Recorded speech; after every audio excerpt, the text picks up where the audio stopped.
ನಿಗಿ ಕೆಂಡದಂತಿದ್ದ ನಾಗಮಂಗಲ ಸಹಜ ಸ್ಥಿತಿಗೆ ಬಂದಿದೆ. ಜಿಲ್ಲಾ ಉಸ್ತುವಾರಿ ಸಚಿವ ಚಲುವರಾಯಸ್ವಾಮಿ ನೇತೃತ್ವದಲ್ಲಿ ಶಾಂತಿ ಸಭೆ ನಡೆದಿದೆ.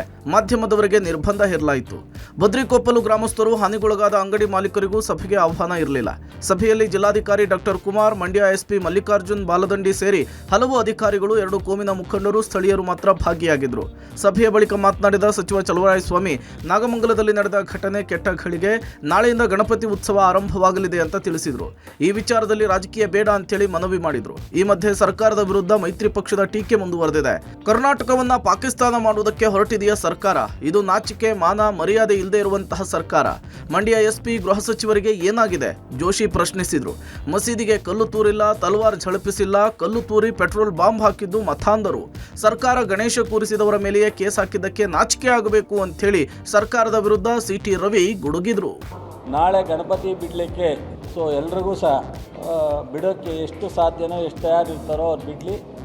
ಅದಕ್ಕೆ ಮುಸ್ಲಿಮರು ಸಹಕಾರ ಕೊಡ್ತಾರೆ, ಪೊಲೀಸ್ ಅಧಿಕಾರಿಗಳು ಸಹ ಜೊತೆಯಲ್ಲಿ ಇರ್ತಾರೆ. A1 ಆರೋಪಿ ಗಣಪತಿಯ ಮಂಡಳಿಯ ಪ್ರಮುಖರಿದ್ದಾರೆ, ಅವ್ರ ಮೇಲೆ A1 ಆರೋಪ ಮಾಡ್ತೀರಿ ನೀವು. ಪೆಟ್ರೋಲ್ ಬಾಂಬ್ ಹೋಗಿದವ್ರು ನಿಮ್ಗೆ A1 ಅಲ್ಲ, ರಾಡ್ ತೊಗೊಂಬಂದವರು, ಮಚ್ಚು ತೊಗೊಂಬಂದವ್ರು ನಿಮ್ಗೆ A1 ಅಲ್ಲ. ನಿಮ್ಗೆ ನಾಚಿಗೆ ಮಾನ ಮರ್ಯಾದೆ ಇರಲಾರ್ದಂಥ ಒಂದು ಸರ್ಕಾರ ಮತ್ತಿಲ್ಲ ಅಲ್ಲಿನ ಅಧಿಕಾರಿಗಳು ಭಾಳ ಎಚ್ಚರಿಕೆಯಿಂದ ಇರಬೇಕಂತ ನಾನು ಇನ್ನೂ ಹೇಳಿದ್ರೆ ಇವತ್ತು ಸ್ಪಷ್ಟಪಡಿಸ್ತೇನೆ. ನಾನು ನಾಗಮಂಗಲ ಗಲಭೆಯಲ್ಲಿ ಅಮಾಯಕರ ಬಂಧನವನ್ನ ಸಚಿವ ಚಲುವರಾಯಸ್ವಾಮಿ ಒಪ್ಪಿಕೊಂಡಿದ್ದಾರೆ. ಚಾರ್ಜ್ ಶೀಟ್ ವೇಳೆ ಕೆಲವರ ಹೆಸರನ್ನ ಕೈಬಿಡೋಕೆ ಸೂಚಿಸಿದ್ದೇನೆ. ಸಿಸಿಟಿವಿ ಆಧರಿಸಿ ಅರೆಸ್ಟ್ ಮಾಡೋದಾದ್ರೆ 500ಕ್ಕೂ ಹೆಚ್ಚು ಮಂದಿಯನ್ನ ಬಂಧಿಸಬೇಕಾಗುತ್ತೆ. ಗಲಭೆಗೆ ಕಾರಣೀಕರ್ತರನ್ನ ಪತ್ತೆ ಹಚ್ಚಿ ಬಂಧಿಸಲಾಗುತ್ತೆ. ಆದ್ರೆ ಈ ಗಲಭೆಯಲ್ಲಿ ನನ್ನ ಆಪ್ತ ರಾಜೇಶ್ ಭಾಗಿಯಾಗಿರಲಿಲ್ಲ. ಮೆರವಣಿಗೆಯಲ್ಲಿದ್ದ ರಾಜೇಶ್ ಪುತ್ರನನ್ನ ಪೊಲೀಸರು ಬಂಧಿಸಿದ್ದಾರೆ. ಹೀಗಂತ ಮಂಡ್ಯದಲ್ಲಿ ಉಸ್ತುವಾರಿ ಸಚಿವ ಚಲುವರಾಯಸ್ವಾಮಿ ಸ್ಪಷ್ಟನೆ ಕೊಟ್ಟಿದ್ದಾರೆ. ನಾಗಮಂಗಲ ಗಲಭೆಗೆ ಕಾಂಗ್ರೆಸ್ಸೇ ಕಾರಣ ಅನ್ನೋ ಕೇಂದ್ರ ಸಚಿವ ಕುಮಾರಸ್ವಾಮಿ ಆರೋಪಕ್ಕೂ ಚಲುವರಾಯಸ್ವಾಮಿ ತಿರುಗೇಟು ಕೊಟ್ಟಿದ್ದಾರೆ. ಹೊರಗಡೆ 100 ಜನ 100 ಮಾತಾಡ್ತಾರೆ, ಯಾರ್ ಬೆಂಕಿ ಹಾಕಿದ್ದು ಅನ್ನೋದು ಗೊತ್ತಿದೆ, ತನಿಖೆ ನಡೀತಾ ಇದೆ, ಅಗತ್ಯ ಬಿದ್ರೆ ಉನ್ನತ ಮಟ್ಟದ ತನಿಖೆ ನಡೆಸೋಣ ಅಂದಿದ್ದಾರೆ. ಹೊರಗಡೆಯವರು 100 ಥರ ಮಾತಾಡ್ತಾರೆ. ನಾನೀಗ ಹೌದು ಕೆಲವು ಇನ್ಸಿಡೆಂಟ್ ಇದ್ದಾವೆ, ಎನ್ಕ್ವೈರಿ ಮಾಡಿಸೋಣ ಡೀಟೈಲ್. ಪೊಲೀಸು ಮೊದಲನೇ ಹಂತದಲ್ಲಿ FIR ಹಾಕಿದ್ದಾರೆ, ಅರೆಸ್ಟ್ ಮಾಡಿದ್ದಾರೆ, ಜುಡಿಷಿಯಲ್ ಕಸ್ಟಡಿಗೂ ಹೋಗಿದೆ. ಇನ್ನೂ ಒಂದು ಹೈ ಲೆವೆಲ್ ಕಮಿಟಿನೂ ಬೇಕಾದ್ರೆ ಕಾನ್ಸ್ಟಿಟ್ಯೂಟ್ ಮಾಡಿ ಎನ್ಕ್ವೈರಿ ಮಾಡಿ. ಕೋಮು ಗಲಭೆಯ ವಿಚಾರದಲ್ಲೂ ಕೂಡ ರಾಜಕೀಯ ಕೆಸರೆರಚಾಟ ಜೋರಾಗಿದೆ. ನಾಗಮಂಗಲ ಹಿಂಸಾಚಾರಕ್ಕೆ ಕಾಂಗ್ರೆಸ್ ಕಾರಣ ಎಂದಿದ್ದ ಕುಮಾರಸ್ವಾಮಿ ವಿರುದ್ಧ ಕಾಂಗ್ರೆಸ್ ಮುಗಿಬಿದ್ದಿದೆ.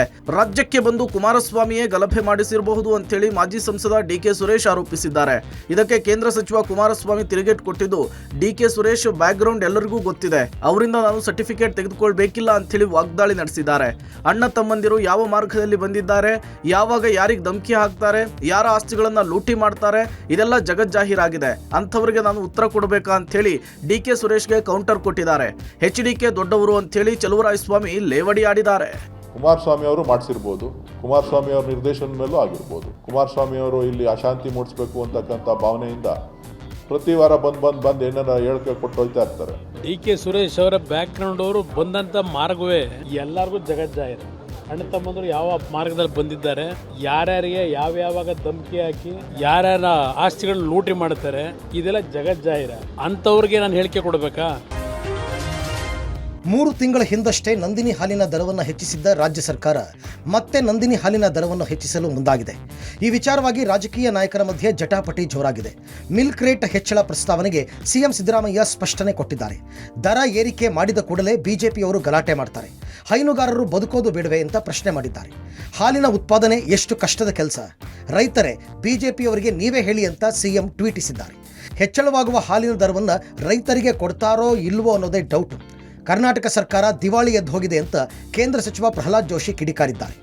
ಈ ರೈತರಿಂದ ಶೇಖರಣೆ ಮಾಡತಕ್ಕಂಥ ಹಾಲಿನ ದರವನ್ನ ಹೆಚ್ಚಿಸಬೇಕು ಅಂತಕ್ಕಂಥದ್ದು, ಆ ಹೆಚ್ಚಳ ಎಷ್ಟು ರೂಪಾಯಿ ಮಾಡ್ತೇವೆ ಅಷ್ಟನ್ನು ಕೂಡ ರೈತರಿಗೆ ಕೊಡಬೇಕೇ ಹೊರತು ಮತ್ತೆ ಅಲ್ಲಿನ ಆಡಳಿತಕ್ಕೆ ಬೇಕಿದ್ರೆ ದುಡ್ಡು ನಮಗೆ ಲಾಸಲ್ಲಿದ್ದೀವಿ ಅಂತ ಅವ್ರು ಯಾರು ಅದನ್ನು ಉಪಯೋಗ ಮಾಡಬಾರ್ದು. ನೀವು 1 ರೂಪಾಯಿ ಮಾಡ್ತೀರಾ, 1 ರೂಪಾಯಿನೂ ಕೂಡ ರೈತರಿಗೆ ಹೆಚ್ಚಿಸ್ಕೊಡ್ಬೇಕು. 5 ರೂಪಾಯಿ ಮಾಡಿದ್ರೆ 5 ರೂಪಾಯಿನೂ ಕೊಡಬೇಕು. ಇವ್ರು ಬಂದ್ಮೇಲೆ ಅದು 3ನೇ ಸರ್ತಿ ರೇಟ್ ಜಾಸ್ತಿ ಮಾಡೋದು, ಈಗ ಮತ್ತೆ ಅದನ್ನ ಮಾಡಿ ರೈತರ ಹೆಸರಿನಲ್ಲಿ ಹೇಳೋದು, ಆಮೇಲೆ 2 ತಿಂಗಳಾದ್ಮೇಲೆ ರೈತರಿಗೂ ಬಂದ್ ಮಾಡ್ತಾರೆ. ಕಾಂಗ್ರೆಸ್ ಸರ್ಕಾರ ದಿವಾಳಿ ಇದ್ದಿದೆ ಅನ್ನುವಂಥದ್ದು ಇದರಿಂದ ಸ್ಪಷ್ಟ ಆಗ್ತದೆ.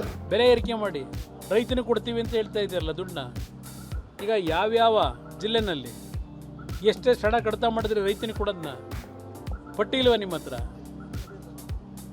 ರೈತನ ಹೆಸರಿನಲ್ಲಿ ಗ್ರಾಹಕರಿಗೂ ಹೊರೆ ಹೊಡಿಸಿ ರೈತನಿಗೆ ಕೊಡ್ತೀವಿ ಅಂತ ಸುಳ್ಳು ಹೇಳ್ಕೊಂಡು ರೈತನಿಗೂ ಇಲ್ಲ, ಈ ಕಡೆ ಗ್ರಾಹಕರಿಗೂ ಇಲ್ಲ. ಇವತ್ತು ಕೆಪಿಸಿಸಿ ಕಚೇರಿಯಲ್ಲಿ ಹೈ ಡ್ರಾಮಾ ನಡೆದಿದೆ. ವಿವಿಗಳಿಗೆ ಸಿಂಡಿಕೇಟ್ ಸದಸ್ಯರ ನೇಮಕದಲ್ಲಿ ಅನ್ಯಾಯ ಆಗಿದೆ ಅಂತ ಆರೋಪಿಸಿ ಕಾಂಗ್ರೆಸ್ ಕಾರ್ಯಕರ್ತರು ಗಲಾಟೆ ಮಾಡಿದ್ದಾರೆ.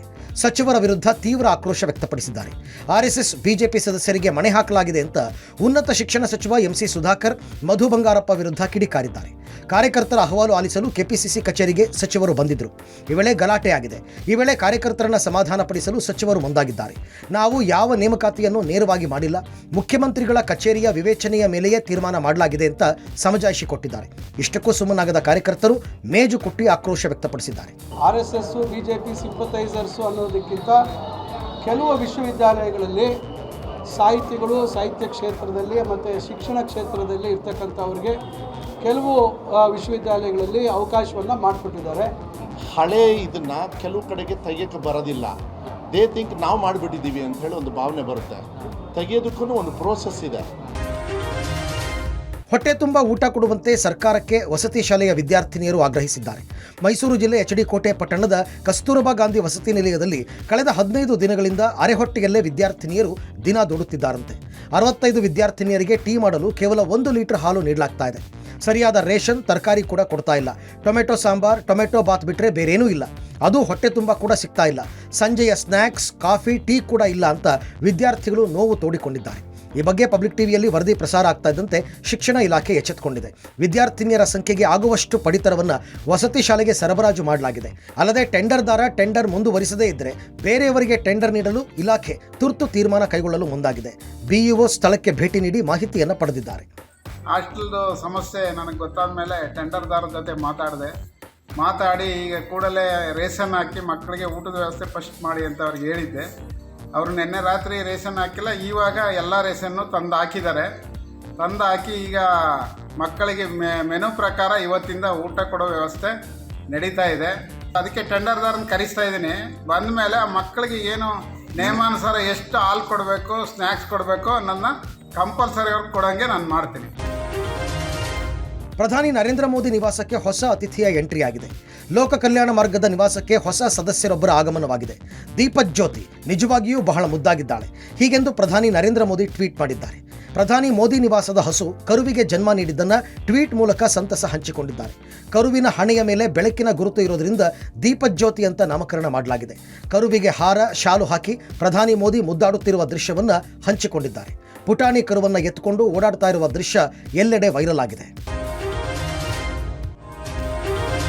ಬೆಂಗಳೂರಿನ ಪ್ರತಿಷ್ಠಿತ ಆಸ್ಪತ್ರೆ ವಿಕ್ಟೋರಿಯಾದ ಕ್ಯಾಂಪಸ್ನ ಗ್ಯಾಸ್ಟ್ರೋ ಎಂಟ್ರಾಲಜಿ ಖಾಸಗಿ ಲ್ಯಾಬ್ನಿಂದ ಹೆಚ್ಚುವರಿ ಹಣ ವಸೂಲಿ ಬಗ್ಗೆ ನಿಮ್ಮ ಪಬ್ಲಿಕ್ ಟಿವಿ ವರದಿ ಪ್ರಸಾರ ಮಾಡಿತ್ತು. ಸರ್ಕಾರಿ ನಿಯಮ ಗಾಳಿಗೆ ತೂರಿ ರಾಜಾರೋಷವಾಗಿ ಖಾಸಗಿ ಲ್ಯಾಬ್ನವರು ಬಡವರಿಂದ ಟೆಸ್ಟಿಂಗ್ಗೆ 300 ರೂಪಾಯಿ ಬದಲಿಗೆ ಬರೋಬ್ಬರಿ 1,000 ರೂಪಾಯಿ ಬಿಲ್ ಮಾಡ್ತಾ ಇದ್ರು. ಈ ಬಗ್ಗೆ ಪಬ್ಲಿಕ್ ಟಿವಿ ರಹಸ್ಯ ಕಾರ್ಯಾಚರಣೆ ನಡೆಸಿತ್ತು. ಈ ಬೆನ್ನಲ್ಲೇ ವೈದ್ಯಕೀಯ ಶಿಕ್ಷಣ ಸಚಿವ ಶರಣಪ್ರಕಾಶ್ ಪಾಟೀಲ್ ಎಚ್ಚೆತ್ತುಕೊಂಡಿದ್ದಾರೆ. ಲ್ಯಾಬ್ನಿಂದ ಹೆಚ್ಚುವರಿ ಹಣ ವಸೂಲಿ ಬಗ್ಗೆ ವರದಿಯನ್ನ ಕೇಳಿದ್ದಾರೆ.